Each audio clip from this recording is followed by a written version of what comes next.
নমস্কার বন্ধুরা। তো আজকে কোনো ব্লগ ভিডিও বা কোনো কন্টেন্ট নয়। তো বোনটা খুবই অসুস্থ, মানে অসুস্থ।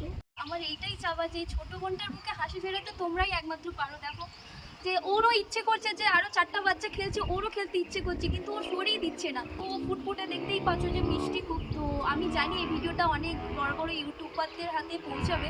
তো দাদারা প্লিজ, আমি ছোট বোন হিসেবে একটা আর একটা ছোট বোনের জীবন ফেরাতে পারো। দাদা তোমরা এগিয়ে এসো। যত দাদা বড় বড় ইউটিউবাররা আছে আমাদের থেকে অনেক বড়, আমি তো ছোট অনেকটাই। তো দাদা প্লিজ তোমরা এগিয়ে আসো, একটা ছোট বোনের মুখে হাসি ফেরাতে তোমরাই পারো দাদা, আর কিছু চাইবো না। যে যেমন পারেন 1 টাকা পারুন, 5 টাকা পারুন, 2 টাকা পারুন, আপনারা সাহায্য করে এই বাচ্চা মেয়েটাকে আপনারা সুস্থ করে তুলুন। আপনাদের যদি 1 টাকা করে দেন তাহলে আমাদের দেশে 140 কোটি লোক আছে। ওই লোক যদি 1 টাকা করে দেয় তাহলে অনেক টাকা ওর জমিয়ে যাবে, ওর ভালো ট্রিটমেন্ট পেয়ে যাবে।